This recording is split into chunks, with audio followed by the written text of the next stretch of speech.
Starting point, ending point, expression और loop की body. एक बात आप याद रखें कि जब भी आपको कोई पूछे ना भाई, फॉर लूप भी होता है, वाइल लूप होता है। ये दो जो लूप्स ऐसे लूप्स हैं जो एक्सटेंसिवली यूज हो रहे होते हैं।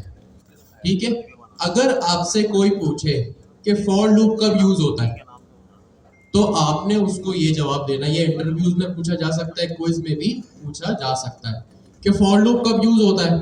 तो फॉर लूप उस वक्त एक्सटेंसिवली यूज होता है जब आपको अपना एंडिंग पॉइंट पता हो। क्या पता हो? एंडिंग पॉइंट पता हो। यानी ये जो आपका सेकंड एक्सप्रेशन है ना कि आपने 5 से 1 तक जाना है या 1 से 10 तक जाना है, इस तरह से आपको अपना अगर एंडिंग पॉइंट पता हो तो उस सूरत में आपका फॉर लूप यूज होगा। ठीक है, जैसे इसकी एग्जांपल ये हो सकती है कि आपने अगर कभी एक्सपीरियंस किया हो कि आप कभी कहीं किसी वेबसाइट पे लॉगिन कर रहे हैं, आपने 3 बार गलत पासवर्ड डाला तो वो आपको ब्लॉक कर देता है। ऐसा होता है नहीं होता है? तो इस सूरत में फॉर लूप यूज हुआ होगा कि उसको पता है आपकी रिक्वायरमेंट, आपकी जो है वो आइट्रेशन के भैया अगर तीन मर्तबा आपने पासवर्ड गलत डाला तो इट मींस आपको ब्लॉक करना है। ठीक है, तो इस सूरत में फॉर लूप यूज हो सकते हैं।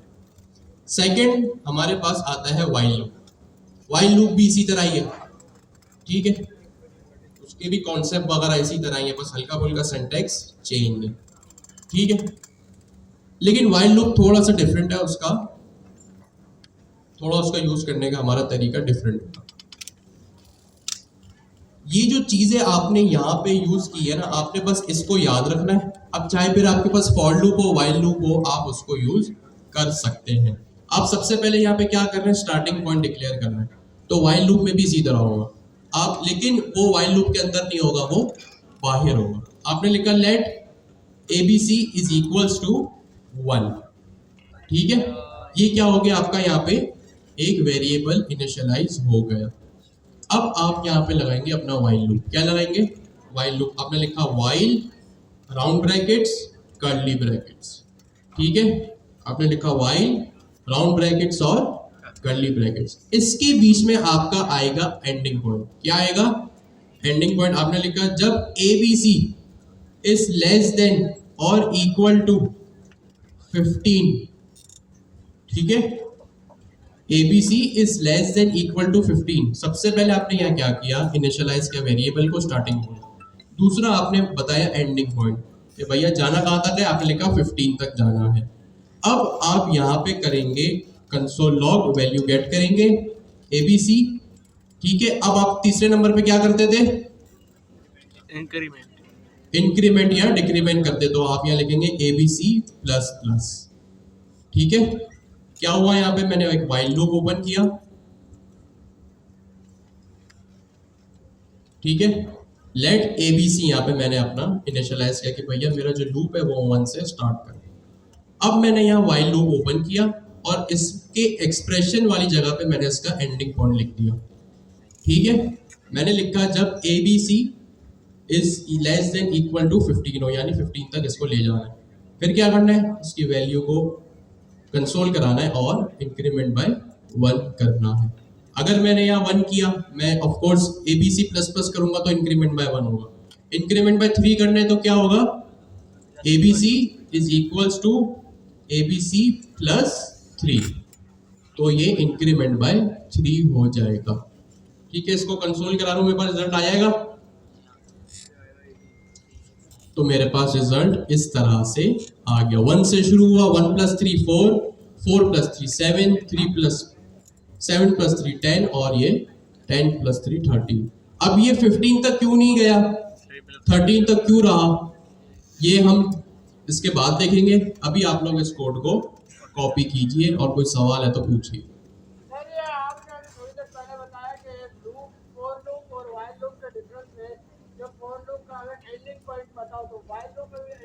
हाँ, उसी पे आ रहे हैं। पहले आप ये सिंटैक्स देख लीजिए, इस कोड को समझ लीजिए, फिर आगे आते हैं।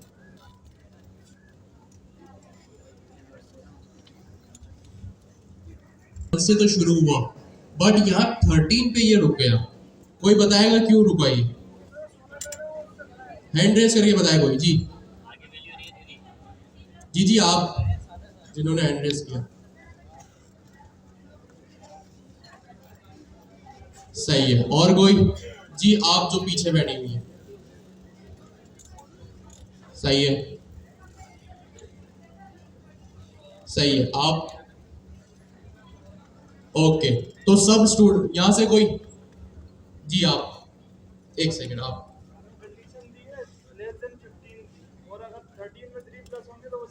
सही है। आप? सर हमने एंडिंग पॉइंट में इसको वैल्यू दी है 15 की, अगर +3 होता है तो वो 15 भी 16 बनता है। ठीक है। और कोई? बस चले। तो 5-6 स्टूडेंट्स ने इनपुट दिया और सबका इनपुट बिल्कुल एक्यूरेट था कि मैंने यहाँ पे क्या लिखा है, एक कंडीशन डिफाइन की हुई है कि मेरा जो वेरिएबल है ना वो 15 से इक्वल होना चाहिए या लेस देन होना चाहिए। ठीक है, क्या लिखा है मैंने? ABC should be less than और इज इक्वल्स टू 15। अब मैंने क्या किया, यहाँ पे 1 चला, 1 + 3 कितना होता है? 4। फिर ये और चला, जब ये 13 तक आया ना, 10 तक आया, 10 + 3 कितना होता है? 13। अब 13 + 3 कितना होता है? 13 + 3 होता है 16। इसीलिए इसने यहाँ पे 13 पे लाके रोक दिया। क्यों? क्योंकि जो मैंने यहाँ पे कंडीशन बताई थी ना वो 15 तक ही बताई थी। अगर ये 16 तक जाता तो ये कंडीशन जा ही नहीं सकती, क्योंकि मैंने इसको यहाँ पे रिस्ट्रिक्ट किया हुआ। अब अगर मैं यहाँ पे इसको 16 कर दूं तो क्या ये 16 तक जाएगा या 13 तक ही रुकेगा? 15 तक जाएगा सर। जाएगा। आप लोग ऐसा करें, जाएगा। और अब ये 16 तक चला गया। ठीक है, तो 1 4 7 10 13 और 16। क्लियर है सबको यहाँ तक? यस और नो? चले, अच्छी बात है। अब अभी मैं आपको ब्रेक नहीं दे रहा। अभी तक जो हमने स्टडी किया है ना, 1 मिनट में अपने आप से या अपने बराबर वाले से डिस्कस करें, फिर हम आगे चलते हैं। हमारा जो नेक्स्ट एजेंडा है वो ये है कि एरे के अंदर वैल्यूज को लूप्स के जरिए कैसे प्रिंट कराया जाए। अभी तक जो पढ़ा है उसको दोबारा रिवाइज कीजिए, ताकि जब हम नेक्स्ट अपनी एक्सरसाइज करें तो वो हमारे लिए इजी हो। 1 मिनट का टाइम है आपके पास। Is equal to array. अब ये एरे ऑफ स्ट्रिंग्स होगी क्योंकि नाम है यहाँ पे, तो मैंने यहाँ पे लिख दिया, नाम क्या चले, एप्पल लिख दिया मैंने, और बनाना लिख दिया, और इसके बाद मैंने लिख दिया पीच। ठीक हो गया जी। अब मेरे पास रिक्वायरमेंट ये है, मुझे करना ये है कि एक एक वेरिएबल को, सॉरी एक एक वैल्यू को मैं अपने एरे के अंदर ले आऊं। ठीक है, इसके लिए क्या होगा, मैं लिखूंगा एक फॉर लूप। अच्छा, एक चीज यहाँ पे मैं आपको बता दूं,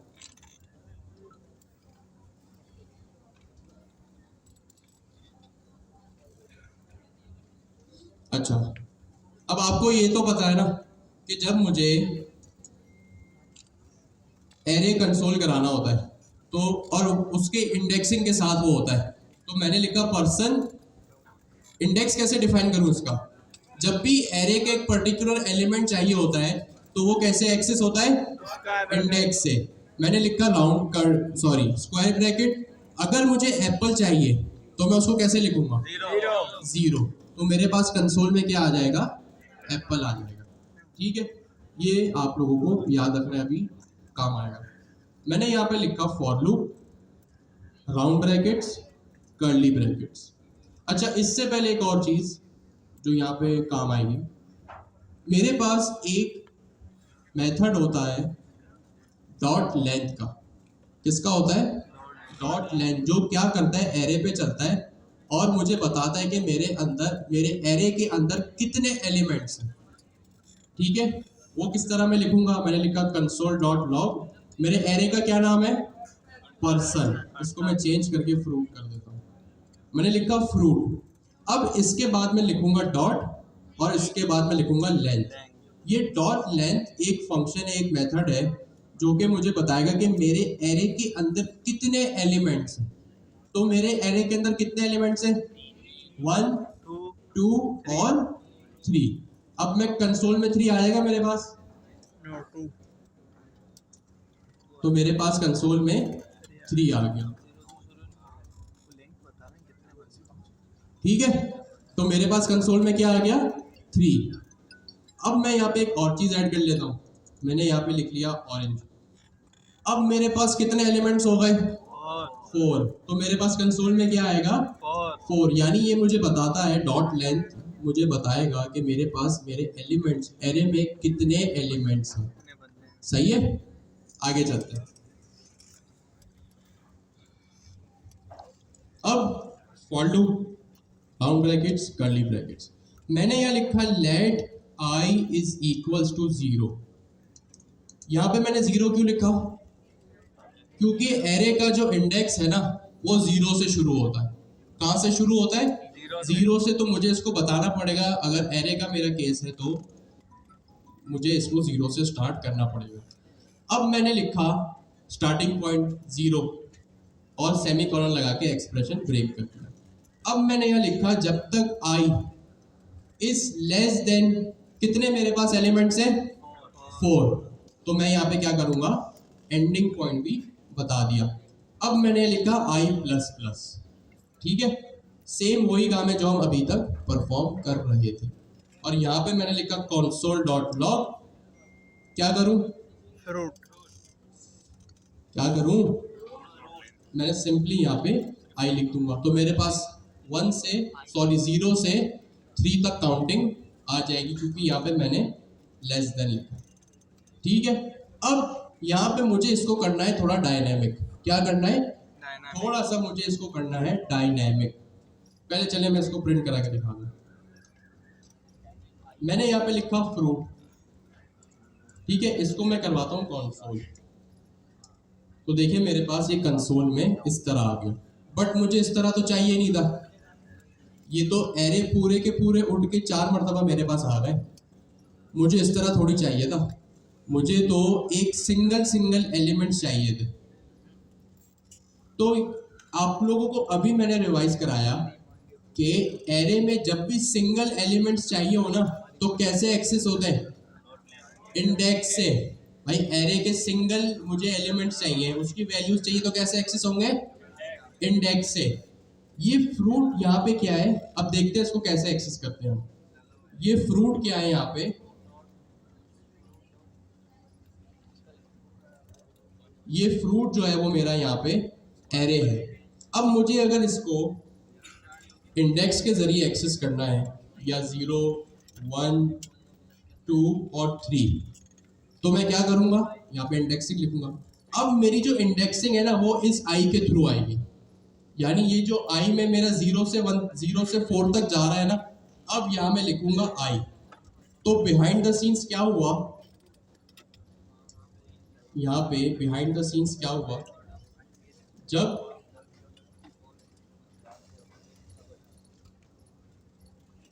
यहाँ पे मैंने लिखा फ्रूट्स, मेरा एक बार लूप चला, तो ये फ्रूट की वैल्यू क्या कहाँ से शुरू हो रहा है, ये लूप 0 कहाँ, सॉरी लूप 0 से शुरू हो रहा है। तो सबसे पहले इसकी वैल्यू हो गई फ्रूट्स 0 इस तरह से, ठीक है। फिर ये लूप दोबारा चला, अब इस 0 की वैल्यू क्या हो गई 1, तो ये इस तरह प्रिंट होगा। अब इसकी बिहाइंड द सीन्स वैल्यू ये हो गई। वही काम जो हम मैन्युअली कर रहे थे, ठीक है, जो काम हम आज तक मैन्युअली कर रहे थे, अब लूप के थ्रू इस तरह इंडेक्सिंग से हो रही है, ठीक है। यहाँ पे जो i है ना, इसके पीछे आपको पता है ये 0 1 2 3 4 ही वैल्यू आ रही है, लेकिन अब मैं क्या कर रहा हूँ, स्क्वायर ब्रैकेट लगा के इस i को, यानी अपने इस आइट्रेशन वाले वेरिएबल को ही इंडेक्सिंग की जगह पास कर रहा हूँ। तो बिहाइंड द सीन जब ये लूप दोबारा चलेगा, इसकी वैल्यू प्लस होती रहेगी। तो i की वैल्यू पहले 0 है तो एप्पल आ जाएगा, फिर दोबारा लूप चलेगा, i की वैल्यू 1 हो जाएगी तो बनाना आ जाएगा, फिर लूप दोबारा चलेगा 0 1 2 तो ये 2 तक आ जाएगा, फिर ऑरेंज पे जाएगा, तो ये इस तरह पूरा मेरा वेरिएबल, पूरा एरे के एलिमेंट जो है वो मेरे पास एक एक करके प्रिंट हो जाएंगे, ठीक है। अब मैं किस किस को यहाँ तक समझ में आ गया,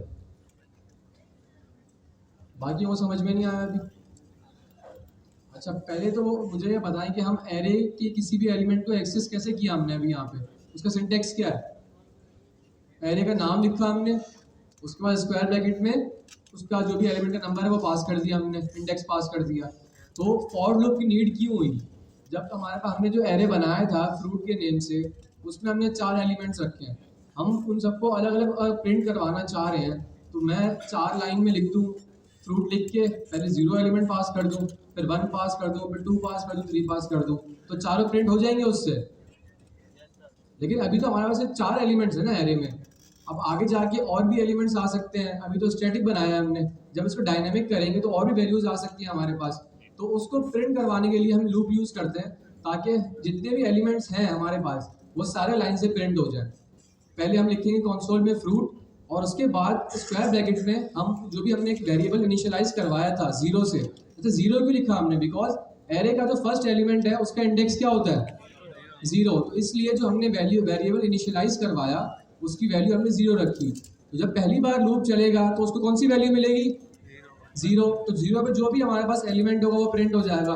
उसके बाद इंक्रीमेंट होगा, 0 से वैल्यू होगी हमारी 1, फिर उसको वहाँ पे 0 की जगह पे 1 मिलेगा, जो 1 पे एलिमेंट होगा वो प्रिंट हो जाएगा। इसी तरीके से 2, 3 जो भी हमारे पास एलिमेंट्स हैं उनका इंडेक्स इंक्रीमेंट होकर पास होता रहेगा और उस लाइन से प्रिंट होते रहेंगे। ये डिफरेंस है कि हम लूप क्यों यूज करते हैं यहाँ पे। अब क्लियर है सबको यहाँ तक? इस कोड को देखिए 1 मिनट, फिर हम आगे चलते हैं। यहाँ पे आप एज्यूम कीजिए कि मैं वो फंक्शनलिटी बना रहा हूँ, ये आप वही एज्यूम कीजिए कि मेरे पास एक वेबसाइट है और जैसे जैसे मेरे पास बैकएंड पे प्रोडक्ट्स ऐड होते चले जा रहे हैं, फ्रंट एंड पे यानी मेरी यूआई पे जो है वो शो होते चले जा रहे हैं।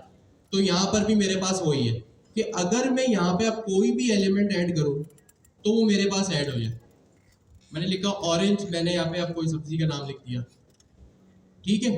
अब आप लोग मुझे एक बात बताएं कि मेरे पास एरे में, टर्मिनल में, कंसोल में ये मूली प्रिंट होगा या नहीं होगा? बताइए। नहीं होगा। क्यों? क्योंकि मैंने यहाँ पे लेस देन 4 दिया हुआ है, तो ये 4 तक ही चलेगा। अब मुझे यहाँ पे इसको मैन्युअली हाथों से अपने 5 करना पड़ेगा। भाई कल को अगर एक साथ 150 एलिमेंट्स ऐड हो गए, आप लोग, हमने डिस्कस की है ना कि हम इतने सारे अगर हमारे पास रिकॉर्ड्स हो तो हम उसको एरे से तो इंडेक्स एक्सेस कर नहीं सकते। तो अब मैं यहाँ पे क्या करूंगा, यही काम करूंगा जो मैंने यहाँ पे किया था। मैंने यहाँ पे लिख दिया फ्रूट्स डॉट लेंथ। अब मैंने क्या किया, इसको डायनेमिक बना दिया।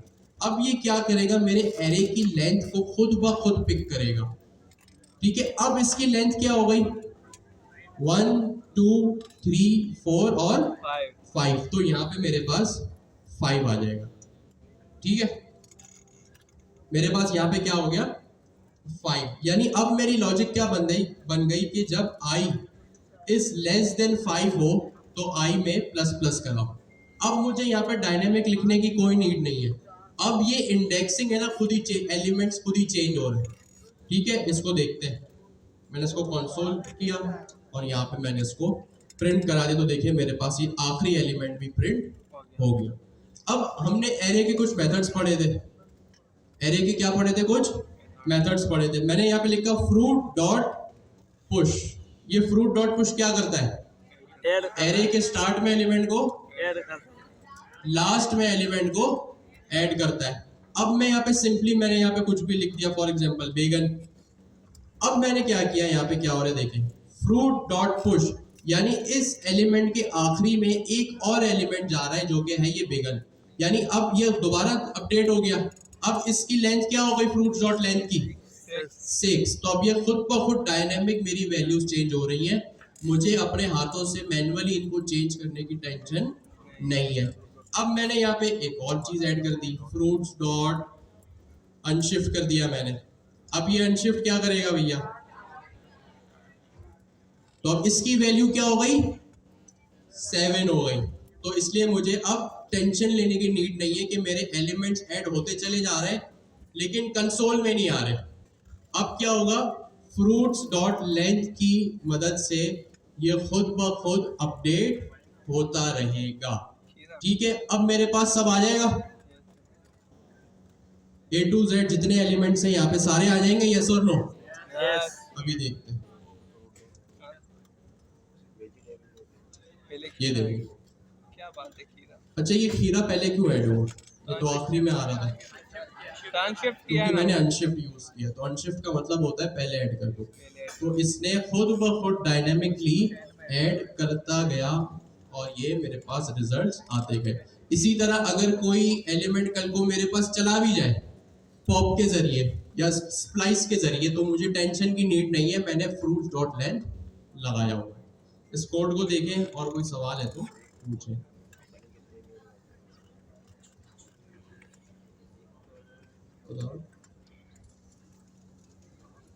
अच्छा अभी यहाँ पे सर ने एक टर्म यूज की डायनेमिक और स्टैटिक की, किसी को आइडिया है क्या डिफरेंस है इन दोनों में? किसी को आइडिया नहीं है? अच्छा स्टैटिक का मतलब ये होता है कि एक वैल्यू हम अपने हाथ से डिफाइन कर दें। मिसाल के तौर पे मैंने लूप पे पहले यहाँ पे क्या लिखा था, आई इज लेस देन 4 5 6, तो मैंने एक वैल्यू डिफाइन कर दी कि भाई इसकी वैल्यू यही हो सकती है, इसके अलावा कोई और नहीं हो सकती। इसे हम कहते हैं स्टैटिक। डायनेमिक में क्या होता है कि हमें नहीं पता कि हमारे पास बैकएंड में क्या वैल्यू रिसीव हो रही है हमें। जैसे डिफरेंस है जावास्क्रिप्ट और टाइपस्क्रिप्ट में। टाइपस्क्रिप्ट को कहते हैं हम लोग स्टैटिक टाइपिंग। क्यों कहते हैं उसको? क्योंकि टाइपस्क्रिप्ट में हम वेरिएबल्स को एक टाइप डिफाइन कर देते हैं कि भाई इस वेरिएबल में या तो स्ट्रिंग आएगा या नंबर आएगा। जावास्क्रिप्ट में ये कॉन्सेप्ट नहीं है, वहाँ पे हम एक ही वेरिएबल में 3-4 किस्म के वैल्यूज स्टोर करवा। तो इसकी एक लाइव एग्जांपल हम देख लेते हैं। मिसाल के तौर पे जैसे स्टूडेंट्स सारे यहाँ पे, अभी एक हम रैंडम एक फिगर लेते हैं कि यहाँ पे अभी स्टूडेंट्स की जो लेंथ है वो 1500 होगी, सपोज कर लेते हैं। हमें अब यहाँ पे हम अगर सारे स्टूडेंट्स का नेम प्रिंट करवाना चाह रहे हैं तो वहाँ पे हम क्या लिखेंगे, आई इज लेस देन 1500। अब एक बच्चा भी अगर उससे एक्स्ट्रा आ गया तो उसका नाम प्रिंट नहीं हो सकता, बिकॉज हमने एक स्टैटिक वैल्यू डिफाइन कर दी कि 1 से लेकर 1500 तक जो स्टूडेंट्स हैं सिर्फ उन्हीं के नाम प्रिंट होंगे, उसके अलावा किसी का नाम प्रिंट नहीं होगा।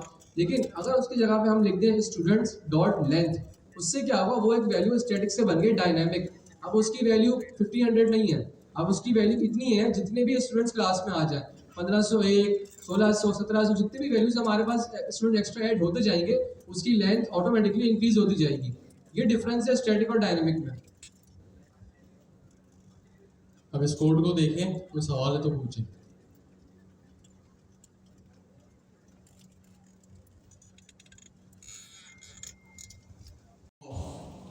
मैंने ये लिखा for round brackets curly bracket simple, ठीक है। अब मैं यहाँ पे क्या करूंगा, मैंने यहाँ पे लिखा एक वेरिएबल डिक्लेयर किया लेट, क्या नाम रखूं, इसका नाम मैं रख देता हूं फल, लेट फल ऑफ। अब ये क्या है, फॉर ऑफ लूप है, तो मैंने यहाँ पे लगा दिया फॉर। अब मैंने इसका एक वेरिएबल डिक्लेयर कर दिया लेट फल। अब मैं यहाँ पे लिखूंगा ऑफ, याद रहे ओ एफ ऑफ आएगा, ओ डबल एफ ऑफ नहीं आएगा। मैंने लिखा लेट फल ऑफ, मेरे यहाँ पे वेरिएबल का नाम क्या है फ्रूट, तो मैंने यहाँ लिख दिया सिंपली फ्रूट। ये इतना ही रहेगा, ये इतना ही है, इसमें यही एक्सप्रेशन आएंगे कि मैंने लिखा लेट फल ऑफ फ्रूट। एक मैंने अपना वेरिएबल डिक्लेयर किया। अब ये वेरिएबल मुझे चलाना किस पे, तो मैंने उस एरे का नाम भी यहाँ पर लिख दिया।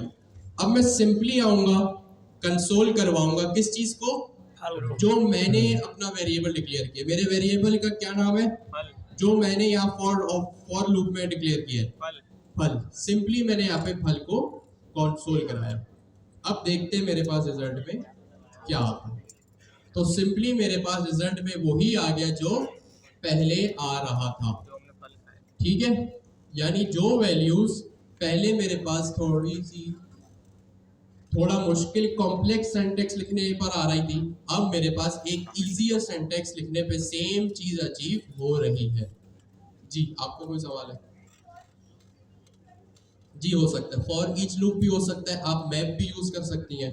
मैप का जो एक बिल्ट इन फंक्शन होता है वो भी यहाँ पे यूज हो सकता है। एक फंक्शनलिटी को अचीव करने के मल्टीपल तरीके हो सकते हैं।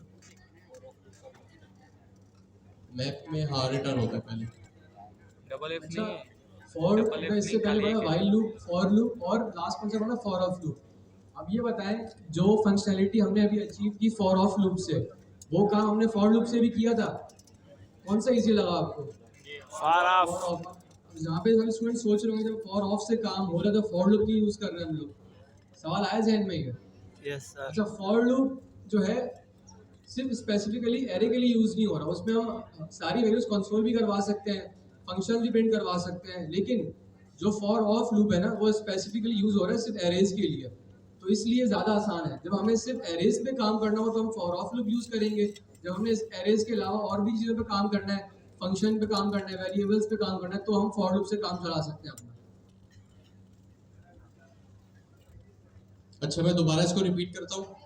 मैंने लिखा फॉर, ठीक है, फॉर लूप का सिंटेक्स वही है, for round brackets curly brackets. अब मैंने यहाँ पे लिखा एक अपना वेरिएबल लेट फल, और यहाँ पे ये फॉर ऑफ लूप है तो यहाँ पे मैंने ऑफ भी लिख दिया, और इसके बाद उस एरे का नाम लिखा जिसपे मुझे ये लूप चलाना है। मुझे ये लूप कहाँ चलाना है? अपना इस फ्रूट के वेरिएबल पे, ठीक है, कहाँ चलाना है? इस फ्रूट के वेरिएबल पे। तो मैंने लिखा ऑफ फ्रूट और इसको सिंपली लाके कंसोल करवा दिया। तो पहले थोड़ा हमने मुश्किल तरीका देखा, मुश्किल तो खैर ये है नहीं, इसमें सिर्फ एक ये चीज समझने की आप लोगों को, बाकी फॉर लूप आपने पढ़ा हुआ है और एरे भी किस तरह एक्सेस होता है ये भी आपको पता ही है, और इसके बाद फिर आपने ये लूप देख लिया। अच्छा, एक सवाल ये कि भाई जब ये इजियर सिंटेक्स है तो मुश्किल क्यों पढ़ाया? इसकी एक ये बात है जी, ऑफ कोर्स एरे के साथ यूज हो रहा है, नंबर 1। नंबर 2, इस तरह की जब आप सिंटेक्स लिखते हैं और पढ़ते हैं ना, ये इंटरव्यूज में, क्विज में बड़े पूछे जाते हैं। इससे पता चलता है कि आपको इस लैंग्वेज की, जावास्क्रिप्ट की अंडरस्टैंडिंग कहाँ तक है और कितनी है। अब आपसे कोई पूछेगा, अब इसमें 2-3 चीजें, एक तो फॉर लूप है, जाहिर सी बात है, तो आपसे पूछ सकते हैं भैया फॉर लूप क्या होता है, नंबर 1। नंबर 2, आपसे पूछा जा सकता है भाई ये 0 से क्यों शुरू हो रहा है, ये क्यों 1 से 2 से 3 से शुरू नहीं हो रहा, ठीक है। नंबर 3, ये फ्रूट्स डॉट लेंथ क्या है और इसका इस एरे में क्या काम है। तो हमने ये भी देख लिया कि फ्रूट्स डॉट लेंथ का मतलब है कि फ्यूचर में आइंदा कभी भी इस एरे में कोई भी एलिमेंट ऐड हो या रिमूव हो तो वो खुद ब खुद उसके एंडिंग पॉइंट को या नंबर ऑफ एलिमेंट्स को पिक कर ले। जो अभी तक हम मैन्युअली कर रहे थे, अब हम इस एरे के केस में फ्रूट्स डॉट लेंथ के जरिए कर रहे हैं, ठीक है। और ये फ्रूट स्क्वायर ब्रैकेट आई, इसका क्या काम है? तो आप इसका ये जवाब दे सकते हैं कि भैया ये फ्रूट जो है वो मेरे वेरिएबल का नाम है। स्क्वायर ब्रैकेट मतलब जब मुझे एरे एक्सेस करना हो। एरे कैसे एक्सेस होता है? इंडेक्सिंग के थ्रू। और ये आई क्यों लिखा है? भैया मैन्युअली 0 लिख देते तो फिर आप ये जवाब देता है, इसका ये जवाब है कि भैया ये जो 7 मरतबा मेरा लूप चलेगा ना, इसमें सिर्फ ये एक ही वैल्यू प्रिंट होगी जो कि है ये अनशिफ्ट है। अगर अनशिफ्ट नहीं होता तो ऑफ कोर्स एप्पल होता, ठीक है। अब आपने यहाँ पे आई कर दिया तो यहाँ पे 2 चीजें एक साथ हो रही है।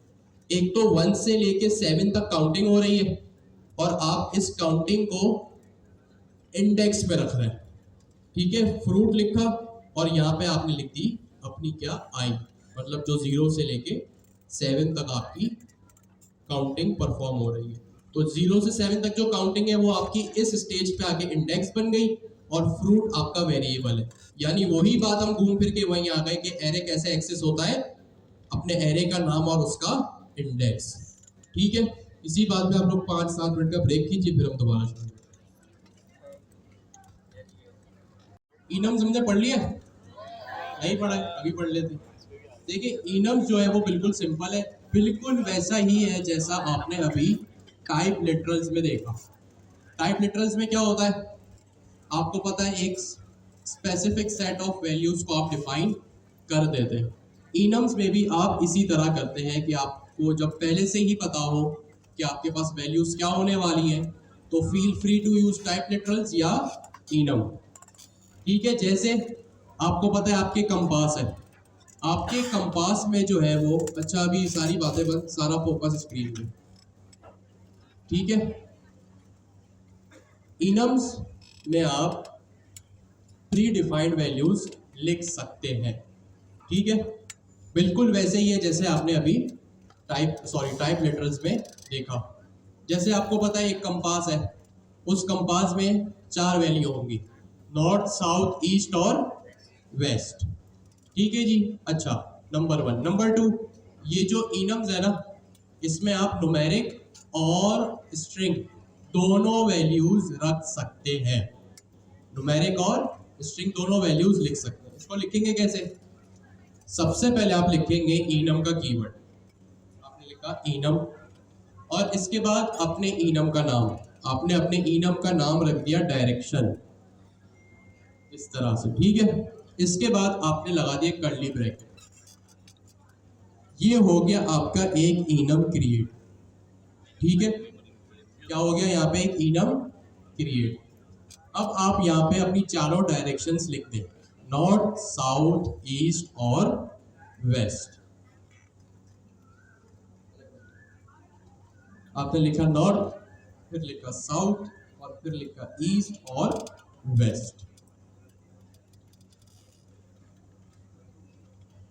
अच्छा, ऑफ कोर्स ये जो होती है वो कॉमा सेपरेटेड वैल्यूज होती हैं।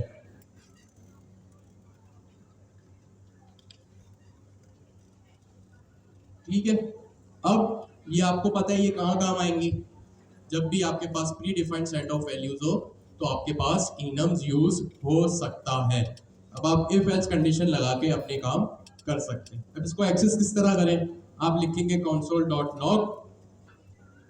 सबसे पहले हम देखते हैं इसको इंडेक्सिंग के थ्रू कैसे एक्सेस करते हैं।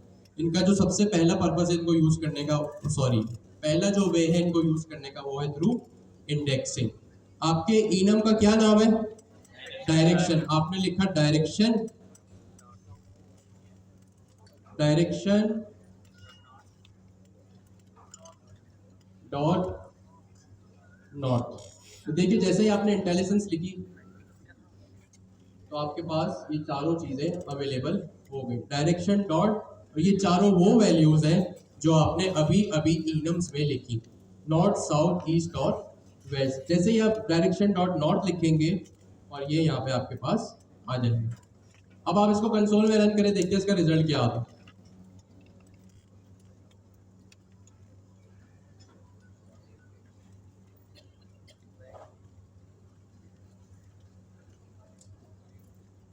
तो आपके पास क्या आ गया? 0। इट मींस इनम्स जो होते हैं अपने अपने इंडेक्सेस, वो अपने पास अपने अपने इंडेक्सेस रखते हैं।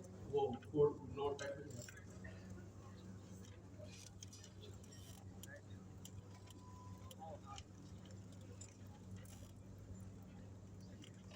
अच्छा, तो आपने क्या देखा अभी?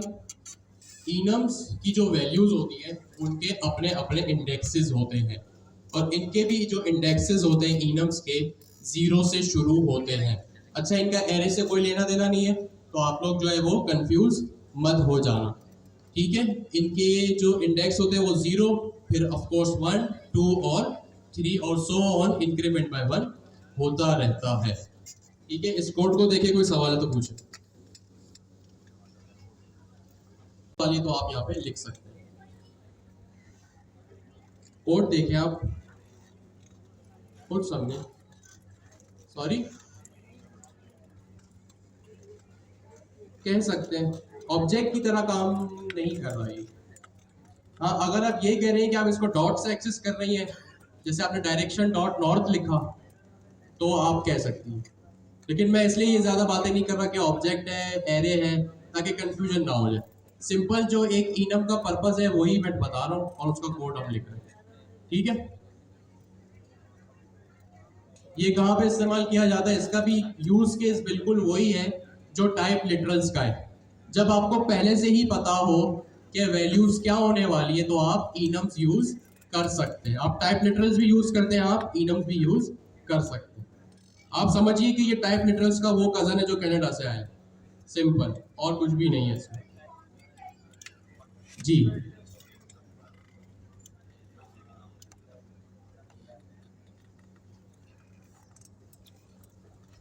सकते हैं इसमें अपनी स्ट्रिंग वैल्यूज भी स्टोर करवा सकते हैं। क्या कर सकते हैं? स्ट्रिंग वैल्यूज भी स्टोर करा सकते हैं। अभी आपने देखा कि जब मैंने डायरेक्शन डॉट नॉट को एक्सेस किया तो मेरे पास क्या आया? 0 इंडेक्स आ गया। लेकिन अब हमें पता है कि कन्वीनियंट तो हमारे पास यही केस है कि हमारे पास इंडेक्स ना आए, हमारे पास वैल्यू आ जाए, ठीक है। हमारे पास ज्यादा कन्वीनियंस क्या चीज है? इंडेक्स ना है उसकी वैल्यू आ जाए तो जाहिर सी बात है वो मोर रीडेबल होगी, हमें पढ़ते ही चीजों को पता चल जाएगा। तो हम क्या कर सकते हैं, इसको वैल्यूज भी असाइन कर सकते हैं। मैंने नॉट के बाद डायरेक्ट लिख दिया नॉट, ठीक है, कि भाई इसका इंडेक्स ना है, जो वैल्यू चाहिए वही मेरे पास आ जाए। अब मैंने एक को वैल्यू असाइन की ना, तो अब मुझे सबको वैल्यू असाइन करनी पड़ेगी। नॉर्थ को नॉर्थ, साउथ को साउथ, ईस्ट को ऑफकोर्स ईस्ट और वेस्ट को वेस्ट वैल्यू असाइन होगी।